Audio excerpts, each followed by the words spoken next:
नमस्कार, मैं हूँ सुशील शंकर विग, आप मेरे साथ देख रहे हैं स्टोरीज़ बाय विग। स्टोरीज़ बाय विग में आज जो मैं आपको एक स्टोरी सुनाने जा रहा हूँ, ये एक सच्ची स्टोरी है और जिसको भेजने वाले हैं गोरखपुर से एक सुरेंद्र गुप्ता जी हैं, बैंक में काम करते हैं, स्टेट बैंक ऑफ इंडिया। उन्होंने आज की स्टोरी मुझे भेजी है, तो मैं हूबहू आपको बताने की कोशिश करूँगा। इसमें ना तो कोई नमक लगाऊँगा, ना तो कोई मिर्चा लगाऊँगा, जैसा उसने भेजा है वैसे ही मैं आपको बताऊँगा, लेकिन यहाँ पे मैं पात्रों के नाम चेंज कर दूँगा, क्योंकि पात्र के नाम और जगह बिल्कुल मैं चेंज तो आइए स्टोरी शुरू करने से पहले आप स्टोरीज़ बाय विक को लाइक करें, स्टोरीज़ बाय विक को सब्सक्राइब करें, स्टोरीज़ बाय विक के जो वीडियोज़ आते हैं, उसको आप फॉरवर्ड करें और देखें बार-बार। तो आज की जो स्टोरी मैं आपको बताने जा रहा हूँ, वो है गोरखपुर से डुमरियागंज। गोरखपुर तहसील है, स्टेट है, वहाँ से डुमरियागंज करीब 116 किलोमीटर के आसपास है। ये डुमरियागंज की स्टोरी है। डुमरियागंज में वहाँ के आस-पास के जितने भी क्षेत्र थे, देखिए भूत-प्रेत और जो कुछ है ये उस पे आधारित है। आप बिल्कुल इसको मानेंगे क्योंकि आपको बीच-बीच में पता भी चल जाएगा, टाइमिंग्स भी इनके बहुत फिक्स होते हैं, जब ये ज़्यादा नेगेटिव एनर्जी एक साथ आती हैं और अटैक करती हैं। तो आपको वो भी टाइमिंग्स बता दूँगा मैं और दिखा भी दूँगा कैसे आ रही हैं, क्या कर रही हैं, क्या आप स्टोरी को बड़े ध्यान से सुनिएगा। एक तो टाइमिंग्स इसमें नोट करिएगा, दूसरा इसमें ये चीज़ नोट करने की है कि वो पात्र जो है, वो कब से कब तक वहाँ रहता है, ये ज़रा बड़ा ध्यान देने की बात है। तो डुमरियागंज की ये स्टोरी है। डुमरियागंज में पास के गाँव में शादी के लिए एक लड़का जाता है। वहाँ से वो दुल्हन को लेके आता है विदाई करके। अब देखिए पुराने ज़माने में जो विदाई होती थी आपको याद होगा डोली चलती थी। डोली जो लेके चलते थे, 2 आदमी आगे, 2 आदमी पीछे और बीच में दुल्हन बैठती थी। वो डोली में घर तक लाते थे। अब इतनी दूर से डोली आती थी, एक गाँव से दूसरे गाँव में जाना, बीच में एक पीपल का पेड़ पड़ता था। और देखिए इत्तेफ़ाकन क्या मतलब कुदरत का नियम देख लीजिए या खुदा ना खास्ता देख लीजिए, जो भी डोली आती थी उस पीपल के पेड़ के नीचे ही उसका विश्राम होता था और वहीं पे पीपल के पेड़ के नीचे ही उनका जो साथ में चलने वाले थे डोली वाले और जो आगे-पीछे जो साथ में चलते हैं लोग, उनका भोजन भी वहीं होता था। देखिए कितनी विचित्र कहानी है, कितने ही डोलियाँ वहाँ से आई लेकिन सबका स्टे वहीं होता था। कुछ ऐसा टाइमिंग्स हो जाता था कि वहाँ पे भूख लग जाए, वहाँ पे रेस्ट करने का मन करे उस पीपल पेड़ के नीचे। और भूत, प्रेत जितने भी जिन्न ये सारे जो है नेगेटिव एनर्जीज़ पीपल के पेड़ पे इनका ज़्यादा व्यास। पीपल के पेड़ पे ये ज़्यादा रहते हैं। अब उस पीपल के पेड़ के नीचे जब वो डोली आती थी, नई नवेली दुल्हन उसके अंदर आती थी। दुल्हन को जब खाना दिया जाता था, खाना देने के बाद दुल्हन की जब डोली वहाँ से उठाई जाती थी, उठा के घर लाते थे, यानी दूल्हा के घर आते थे। और डोली का जब पर्दा हटाया जाता था, उसमें दुल्हन गायब होती थी। दुल्हन कहाँ चली जाती है, इतनी देर में किसी को कुछ पता नहीं। कुम्हार भी जो डोली को लेके जाते हैं, उनको भी ऐसा लगता था कि इस डोली में जो वेट हम लेके चल रहे हैं, कोई ना कोई बैठा है। और पर्दे लगे होते थे इसलिए कुम्हारों का या किसी का अंदर झाँकना भी सख्त मना होता है। केवल डोली जहाँ से चलती है, लड़की के घरवालों से चलती है और लड़के के घरवाले तक पहुँचती है, डोली का पर्दा नहीं उठाया जाता। अब जैसे ही ये डोली घर पहुँचती है लड़के वाले के घर, डोली का पर्दा उठाया जाता है, उसमें से दुल्हन गायब। वहाँ तो साहब कोहराम मच गया, दुल्हन गई तो गई कहाँ? क्योंकि वहाँ से सारे यात्री यानी जो बाराती साथ में गए थे, वो सारे वापस आए। दुल्हन जो पेड़ के पास वहाँ पे पीपल के पेड़ के पास उठाई गई थी, रुकी गई थी, खाना-वाना सब खिलाया गया था। उसके बाद से वो गायब है। कहाँ चली गई, कैसे निकल गई, क्या था, कुछ पता नहीं। खैर, लोगों ने सोचा कि कहीं इधर-उधर गई होंगी और वापस आ जाएँगी। लोगों का एक भ्रम था ये। भ्रम इसलिए था कि देखिए, भ्रम होना भी लाज़मी था, क्योंकि जब वो कुम्हार लेके चल रहे हैं डोली को, तो उसमें वेट पूरा है। ऐसा नहीं है कि डोली उनको खाली लग रही है, जो वेट लेके वो चले थे लड़की के घरवालों से, वही वेट उसमें, इसलिए कुम्हारों को भी शक नहीं। अब वहाँ पे तो कोहराम मच गया लड़के वालों के घर, लड़की गई तो गई, दुल्हन कहाँ?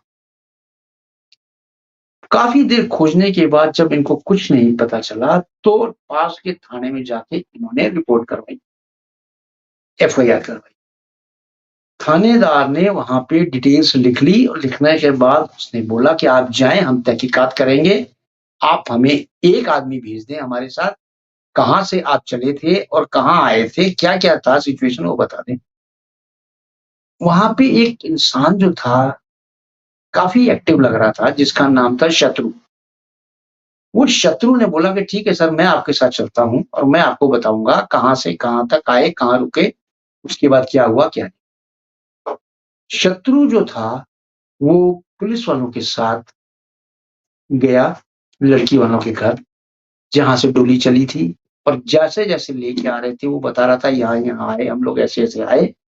यहाँ पे डोली रखी गई पीपल के पेड़ के नीचे, और पीपल के पेड़ के नीचे ही जब यहाँ से हम चले हैं, उसके बाद से लड़की इसके अंदर गायब थी। पुलिस वालों ने आस-पास देखा, दूर-दरार तक ना तो कोई घर, ना कोई इंसान, ना कोई परिंदा वहाँ नज़र आ रहा था। और पीपल का पेड़ भी ऐसा एकदम सख्त पीपल का पेड़, यानी कि ना तो उसमें कोई दरवाज़ा पीपल का पेड़ के अंदर जाने के लिए, ना तो दरवाज़ा कोई बाहर। पुलिस वालों ने भी काफ़ी तहकीकात किया, छानबीन किया, उसके बाद वापस आ गए। वापस आके थाने में आके केस पेंडिंग रख दिया।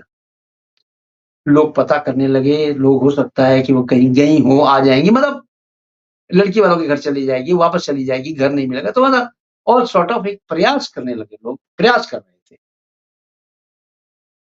खैर, इस बात को हो गए 2 महीने, लड़की नहीं मिली। बहुत कोहराम मच गया और लड़की वालों ने ये सोचा कि शायद लड़के वालों ने लड़की को मार दिया है या गायब कर दिया है या समथिंग लाइक दिस, ये लड़की वालों के दिमाग में आने लगा। खैर, काफ़ी 2 महीने के बाद भी लड़की नहीं मिली, तो पुलिस वालों ने इस केस को ठंडे में लिया।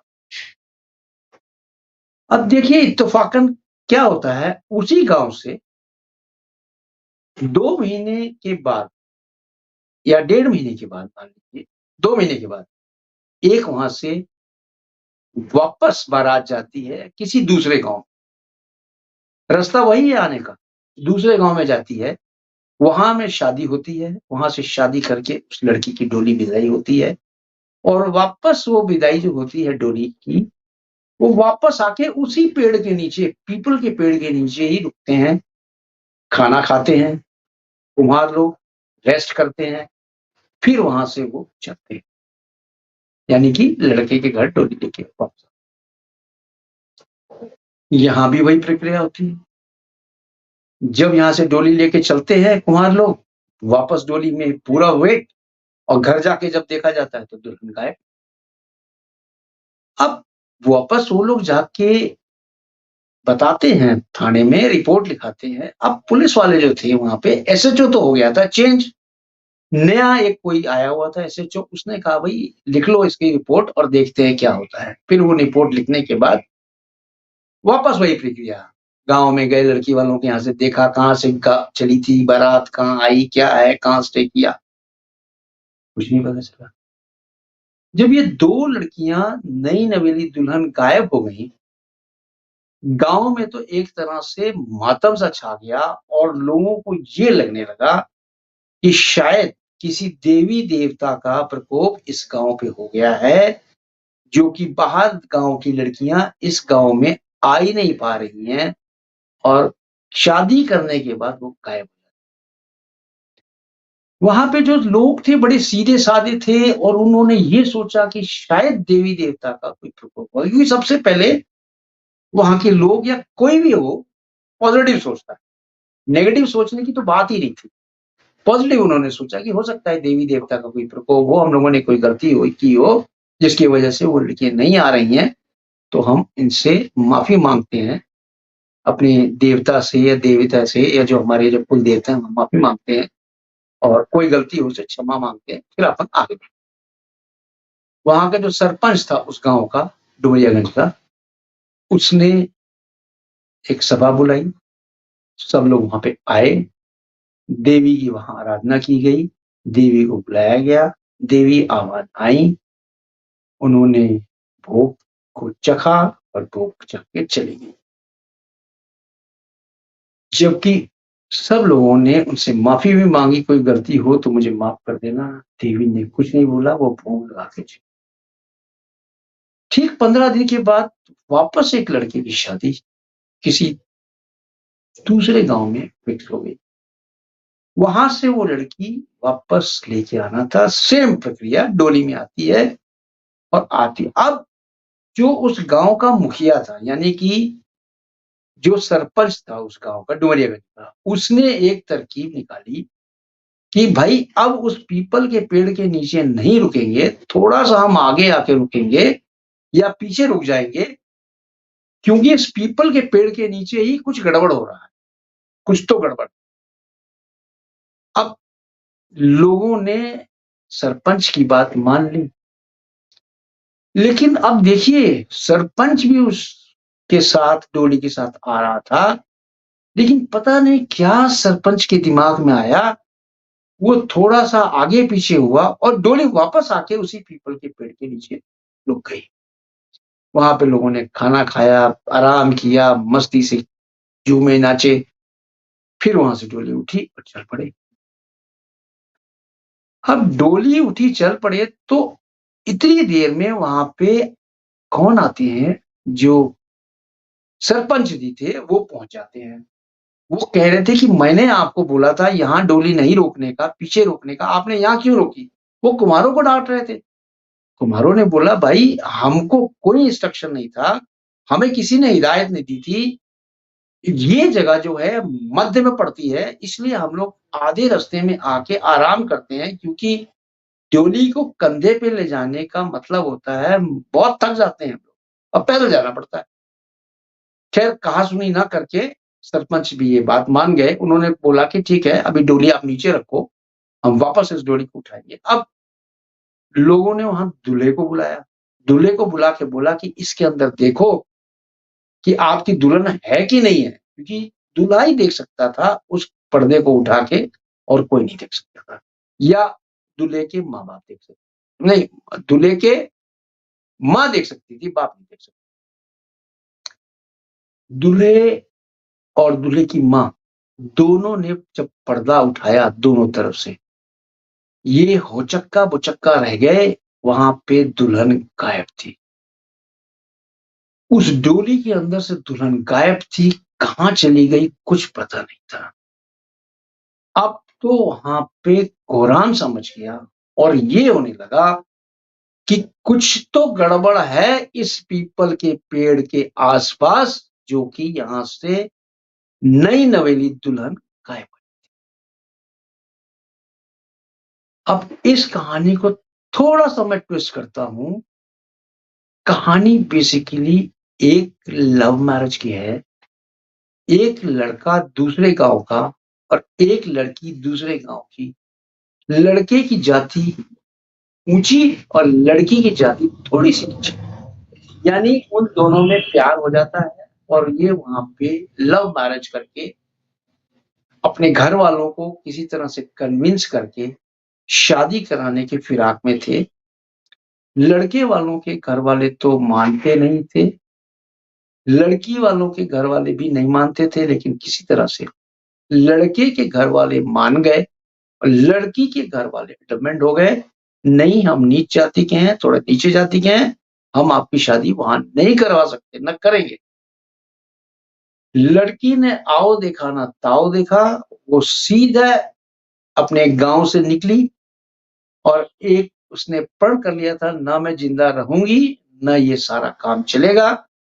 और चलते इसी पीपल के पेड़ के नीचे आती है और आके इस पीपल के पेड़ के ऊपर आके नीचे अपनी चुन्नी से यहाँ बनाती है हैंगिंग का नेट, यानी कि मौत के लिए अपना फंदा तैयार करती है और उस फंदे पे हँसी-खुशी से झूल जाती है। यानी कि उस लड़की ने अपनी ज़िंदगी खत्म कर दी उस लड़के को पाने के लिए। और देखिए, जो ज़िंदगियाँ इस तरह से खत्म होती हैं, यानी कि आधी-अधूरी ज़िंदगियाँ जो हैंग होती हैं या डूब के मरते हैं पानी में, उनकी आत्माएँ तड़पती रहती हैं। आत्माओं को जब तक शांति नहीं मिलती, तब तक वो मोक्ष प्राप्त नहीं होता, तब तक वो जाती नहीं। वो लड़की की आत्मा भी यहाँ पे घूम रही थी और उसको ये गवारा नहीं था लड़की को कि कोई भी लड़की शादी करे। क्योंकि जो सपने उसने देखे थे, वो सपने सबके चकनाचूर करने चाहती थी। अगर उसका पूरा नहीं हुआ, तो वो किसी का सपना पूरा नहीं होने देना चाहती थी।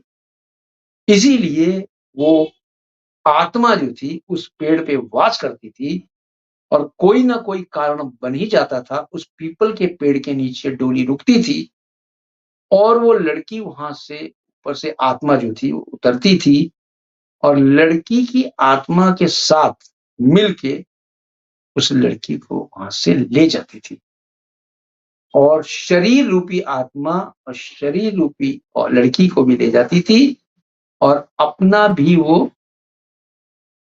अस्तित्व नहीं बता पाती।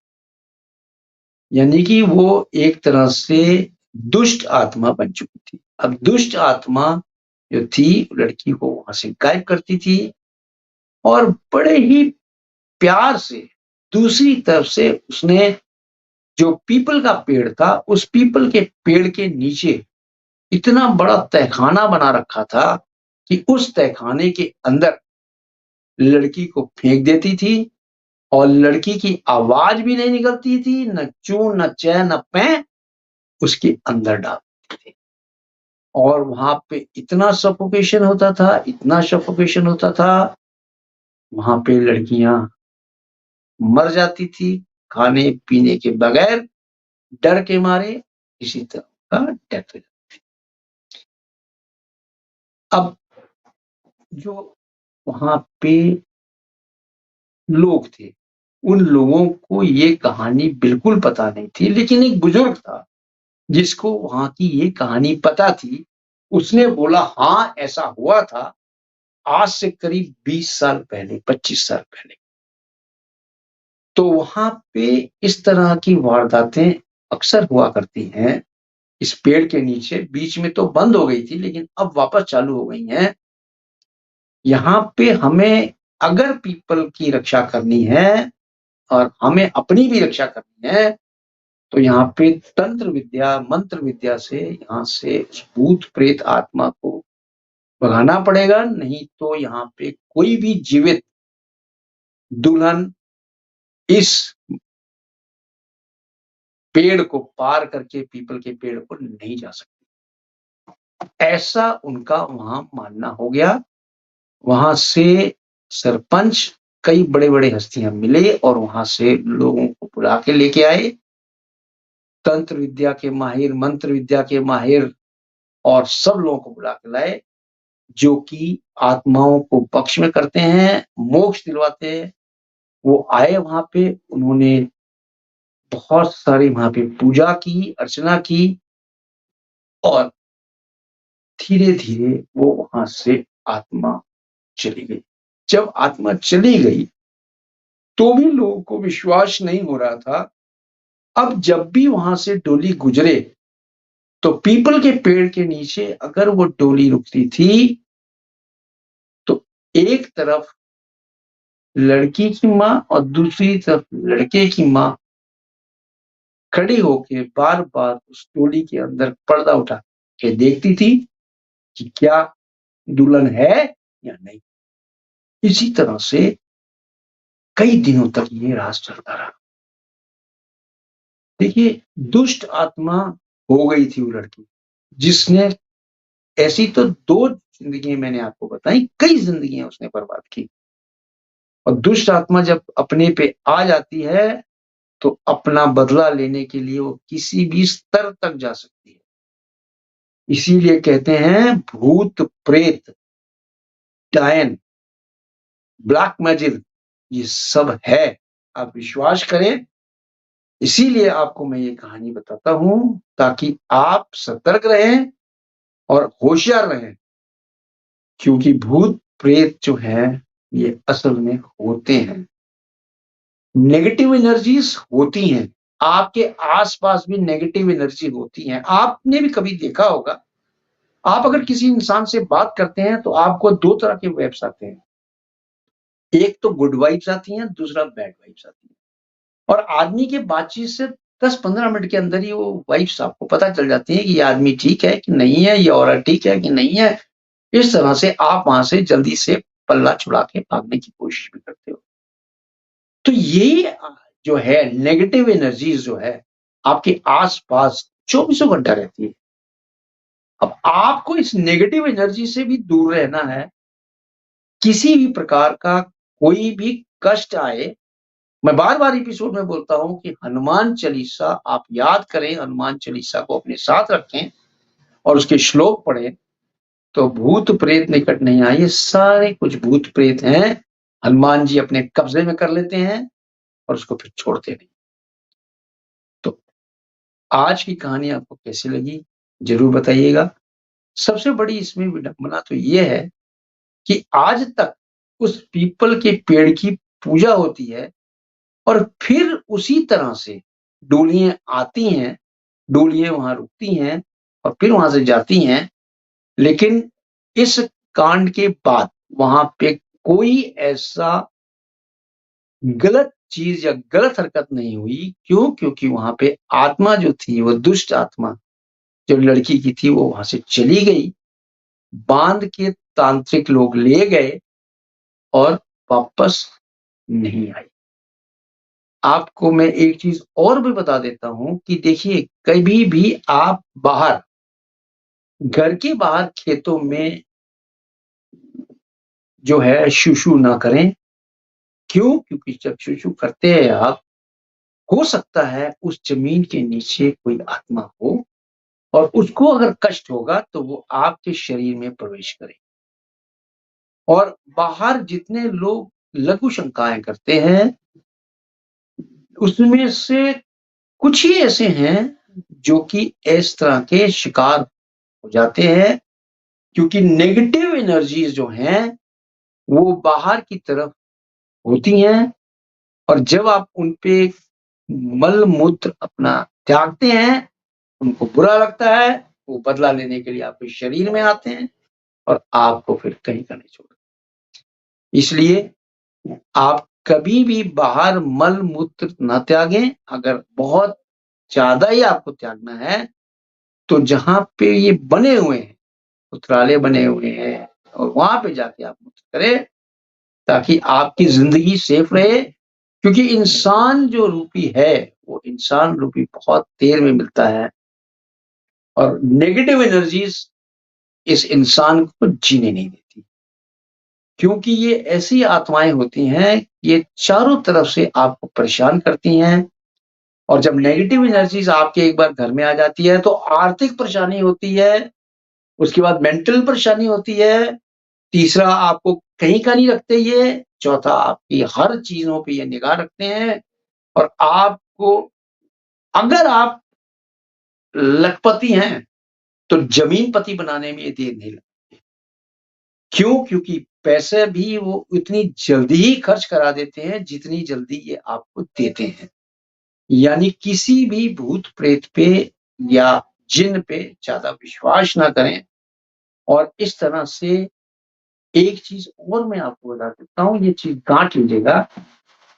आपको अगर कोई घर के बाहर कुछ खाने-पीने की वस्तु देता है, जैसे मान लीजिए फल है, मिठाई है, छाछ है, आप ले लीजिए, प्रसाद के रूप में अगर वो आपको देता है ले लीजिए, लेकिन उसे नज़र छुपा के उसको वहीं ज़मीन पे रख दीजिए। क्यों? क्योंकि सफ़ेद चीज़, मिठाई, ये सारी चीज़ें ऐसी हैं, अगर आपने एक बार ग्रहण कर लिया, क्योंकि ये सारी चीज़ों के द्वारा ही ब्लैक मैजिक्स आप पे कामयाब होता है। और ये इस तरह से लोग अपने जिन, भूत, प्रेत दूसरे के ऊपर छोड़ते हैं, ताकि ये अपनी और शक्ति मजबूत करते हैं। इसलिए आप ध्यान दीजिएगा, कभी भी ट्रेन में, सफ़र में या किसी भी गैर रिश्तेदारों के यहाँ अगर आप जाते हैं, तो सफ़ेद वस्तु खाने से परहेज करें। और अगर बहुत ज़्यादा ही वो आपको फ़ोर्स करते हैं, आप उनसे बोलिए, मैं खीर नहीं खाता या खाती हूँ, मुझे माफ़ करिएगा, मैं आपका चाय पी लेती हूँ, पानी पी लेता हूँ, बस और कुछ नहीं। कुछ खाइए-पीजिएगा नहीं, क्योंकि इस दुनिया में भलाई करने वाले लोग कम हैं और बुराई की तरफ ज़्यादा लोग चले जाते हैं। क्यों? क्योंकि उनको कोई तांत्रिक पीछे से ये जो है वो उनको गाइड करता है कि आप ऐसा करो, आपके घर में सुख शांति हो जाएगी, आप ऐसा करो, आपकी बिटिया के बच्चा हो जाएगा, आप ऐसा करो, दूसरे को ये दो, आपका वो सुख शांति खत्म हो जाएगी, आपके यहाँ सुख शांति हो जाएगा, आपका घर हरे-भरे। तो कृपया इस चीज़ से भी आप ध्यान दीजिएगा, ना तो किसी का खाएँ और ना ही खिलाने की कोशिश करें। तो आज का एपिसोड आपको कैसा लगा? ज़रूर बताइएगा। तब तक के लिए जय हिंद, जय भारत।